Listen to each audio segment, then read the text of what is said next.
A'udzubillahi minasyaitonirrajim, bismillahirrohmanirrohim, assalamualaikum warahmatullahi wabarakatuh, selamat datang di channel resmi, Official Sigit. Di sini, kita tidak hanya berbagi inspirasi, tapi juga mengeksplorasi tren terbaru dalam agama kita. Bersama-sama, mari kita jelajahi jalan kebenaran yang diterangi cahaya ilmu dan kebijaksanaan. Dari salam yang penuh kedamaian hingga akhir yang penuh kebahagiaan, mari kita menjadi bagian dari perjalanan ini. Terima kasih telah bergabung dengan kami dalam mencari kebenaran dan makna yang mendalam. Pada video kali ini, kita akan mengeksplorasi konsep ilmu dalam kehidupan manusia dalam Islam, mengapa ilmu begitu penting, dan semoga konten dalam video ini bisa memberikan beberapa tips praktis untuk meningkatkan keimanan kita. Kebersamaan dalam mencari ilmu adalah langkah pertama menuju kebenaran, dan kebenaran adalah cahaya yang mengantarkan kita pada kebahagiaan. Ayo, jangan lupa untuk berlangganan channel ini agar tidak ketinggalan video-video Islami terbaru yang akan membantu kita semua dalam meningkatkan pemahaman agama dan menjalani kehidupan yang lebih bermakna. Klik tombol subscribe dan aktifkan juga lonceng notifikasi agar Anda selalu mendapatkan update terbaru dari kami. Terima kasih atas dukungan dan partisipasinya.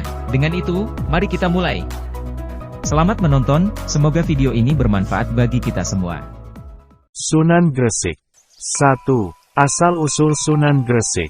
Sunan Gresik atau dikenal dengan Syekh Maulana Malik Ibrahim.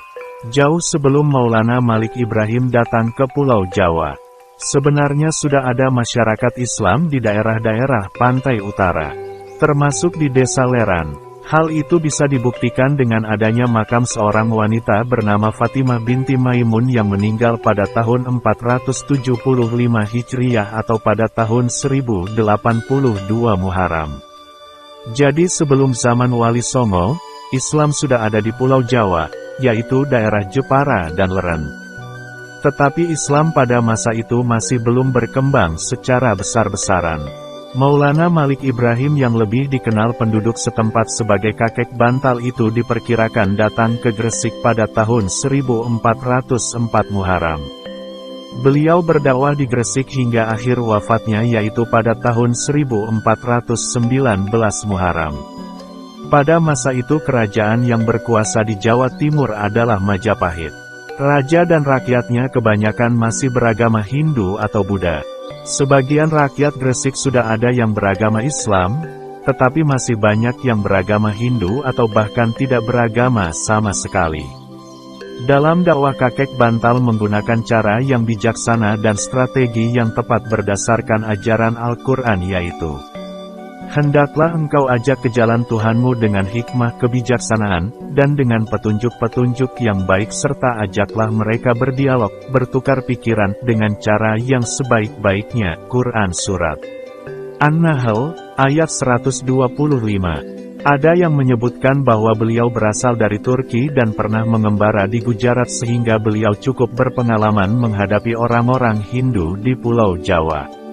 Gujarat adalah wilayah negara Hindia yang kebanyakan penduduknya beragama Hindu.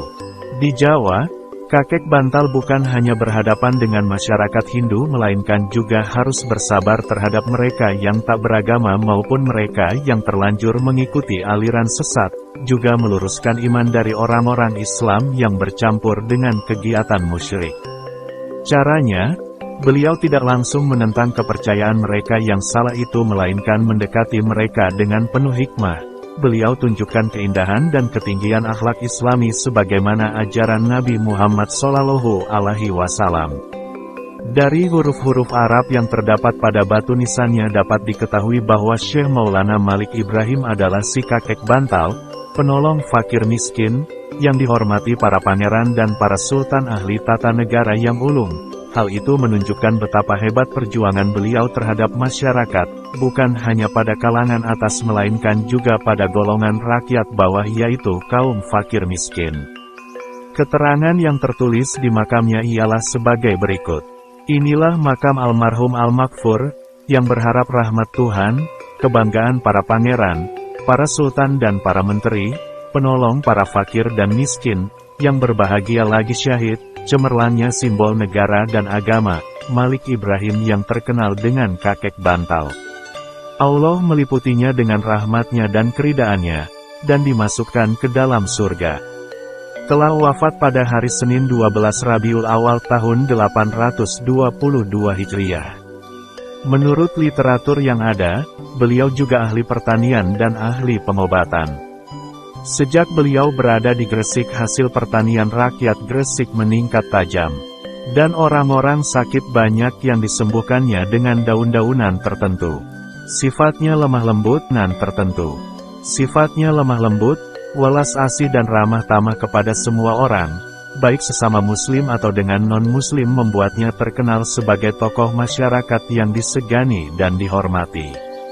Kepribadiannya yang baik itulah yang menarik hati penduduk setempat sehingga mereka berbondong-bondong masuk agama Islam dengan sukarela dan menjadi pengikut beliau yang setia.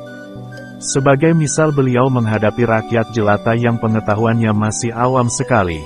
Beliau tidak menjelaskan Islam secara anjelimet. Kaum bawah tersebut dibimbing untuk bisa mengolah tanah agar sawah dan ladang mereka dapat dipanen lebih banyak lagi.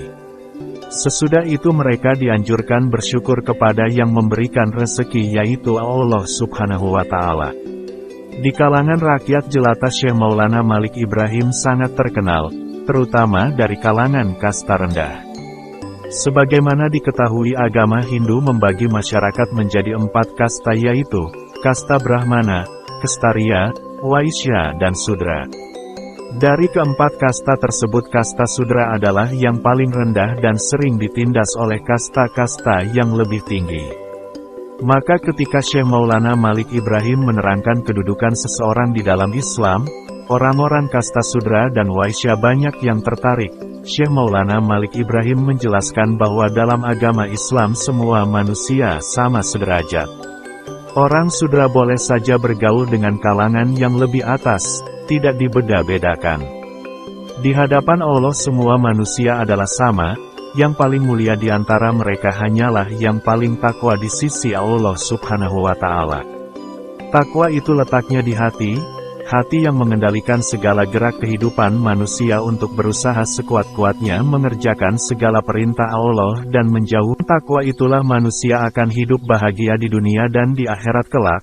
Orang yang bertakwa sekalipun dia dari kasta Sudra bisa jadi lebih mulia daripada mereka yang berkasta Kshatriya dan Brahmana. Mendengar keterangan ini, mereka yang berasal dari kasta Sudra dan Waisya merasa lega. Mereka merasa dibela dan dikembalikan haknya sebagai manusia yang utuh, sehingga wajarlah bila mereka berbondong-bondong masuk agama Islam dengan sukacita. Setelah pengikutnya semakin banyak, beliau kemudian mendirikan masjid untuk beribadah bersama-sama dan mengaji. Dalam membangun masjid ini beliau mendapat bantuan yang tidak sedikit dari Raja Charmain. Dan untuk mempersiapkan kader umat yang nantinya dapat meneruskan perjuangan menyebarkan agama Islam ke seluruh tanah Jawa dan seluruh Nusantara, maka beliau kemudian mendirikan pesantren yang merupakan perguruan Islam, tempat mendidik dan menggembleng para santri sebagai calon mubalik. Pendirian pesantren yang pertama kali di Nusantara itu diilhami oleh kebiasaan masyarakat Hindu, yaitu para biksu dan pendeta Brahmana yang mendidik cantrik dan calon pemimpin agama di mandala-mandala mereka. Inilah salah satu strategi para wali yang cukup jitu. Orang Buddha dan Hindu yang mendirikan mandala-mandala untuk mendidik kader tidak dimusuhi secara frontal, melainkan beliau-beliau itu mendirikan pesantren yang mirip dengan mandala-mandala miliki kelompok Hindu dan Buddha tersebut untuk menjaring umat. Dan ternyata hasilnya sungguh memuaskan. Dari pesantren Gresik kemudian muncul para mubalik yang menyebar ke seluruh Nusantara. Tradisi pesantren tersebut berlangsung hingga di zaman sekarang, di mana para ulama menggodok calon mubalik di pesantren yang diasuhnya. Bila orang bertanya suatu masalah agama kepada beliau, maka beliau tidak menjawab dengan berbelit-belit, melainkan dijawabnya dengan mudah dan gamblang sesuai dengan pesan Nabi yang menganjurkan agama disiarkan dengan mudah, tidak dipersulit, umat harus dibuat gembira, tidak ditakut-takuti. Pada suatu hari Syekh Maulana Malik Ibrahim ditanya tentang, apakah yang dinamakan Allah itu? Beliau tidak menjawab bahwa Allah itu adalah Tuhan yang memberi pahala surga kepada hambanya yang berbakti dan menyiksa sepedih-pedihnya bagi hamba yang membangkang kepadanya. Jawabannya cukup singkat dan jelas, yaitu, Allah adalah zat yang diperlukan adanya. 2 tahun sudah Syekh Maulana Malik Ibrahim berdakwah di Gresik. Beliau tidak hanya membimbing umat untuk mengenal dan mendalami agama Islam, melainkan juga memberi pengarahan agar tingkat kehidupan rakyat Gresik menjadi lebih baik. Beliau pula yang mempunyai gagasan mengalirkan air dari gunung untuk mengairi lahan pertanian penduduk. Dengan adanya sistem pengairan yang baik ini, lahan pertanian menjadi subur dan hasil panen bertambah banyak, para petani menjadi makmur dan mereka dapat mengerjakan ibadah dengan tenang. Andai kata Syekh Maulana Malik Ibrahim tidak ikut membenahi dan meningkatkan taraf hidup rakyat Gresik, tentulah mereka sukar diajak beribadah dengan baik dan tenang. Sebagaimana sabda Nabi bahwa kefakiran menjurus pada kekafiran. Bagaimana mungkin bisa beribadah dengan tenang jika sehari-hari disibukkan dengan urusan sesuap nasi? Inilah resep yang harus ditiru. 2. Tamu dari negeri Carmain. Ada ganjalan di hari Syekh Maulana Malik Ibrahim, dia telah berhasil mengislamkan sebagian besar rakyat Gresik. Yang mana saat itu Gresik merupakan bagian dari wilayah Majapahit. Kalau seluruh rakyat sudah memeluk Islam sementara Raja Brawijaya penguasa Majapahit masih beragama Hindu, apakah di belakang hari tidak timbul ketegangan antara rakyat dengan rajanya? Untuk menghindari hal itu, maka Syekh Maulana Malik Ibrahim mempunyai rencana mengajak Raja Brawijaya untuk masuk agama Islam. Hal itu diutarakan kepada sahabatnya, yaitu Raja Carmain. Ternyata Raja Carmain juga mempunyai maksud serupa. Sudah lama Raja Carmain ingin mengajak Prabu Brawijaya masuk agama Islam. Pada tahun 1321 Muharram, Raja Carmain datang ke Gresik disertai putrinya yang cantik rupawan. Putri Raja Carmain itu bernama Dewi Sari. Tujuannya dalam misi tersebut adalah untuk memberikan bimbingan kepada para putri istana Majapahit mengenal agama Islam. Bersama Syekh Maulana Malik Ibrahim, rombongan dari negeri Carmain itu menghadap Prabu Brawijaya.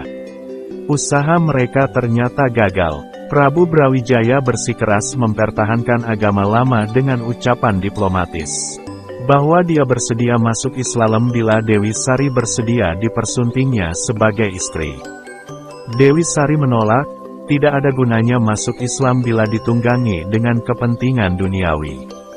Beragama seperti itu hanya akan merusak keagungan agama Islam. Rombongan dari negeri Carmain lalu kembali ke Gresik. Mereka beristirahat di Leran sembari menunggu selesainya perbaikan kapal untuk berlayar pulang. Sungguh sayang sekali, selama peristirahatan di Leran banyak anggota dari negeri Carmain yang diserang wabah penyakit. Banyak di antara mereka yang tewas, termasuk Dewi Sari. Kabar kematian Dewi Sari terdengar ke telinga Prabu Brawijaya. Raja yang memang tertarik dan merasa jatuh cinta kepada Dewi Sari itu kemudian menyempatkan diri beserta para punggawanya berkunjung ke Leran. Raja Brawijaya memerintahkan kepada para punggawanya untuk menggali kubur dan memakamkan Dewi Sari dengan upacara kebesaran. Setelah rombongan dari negeri Carmain itu meninggalkan pantai Leran, Prabu Brawijaya menyerahkan seluruh daerah Gresik kepada Syekh Maulana Malik Ibrahim untuk diperintah sendiri di bawah kedaulatan Majapahit.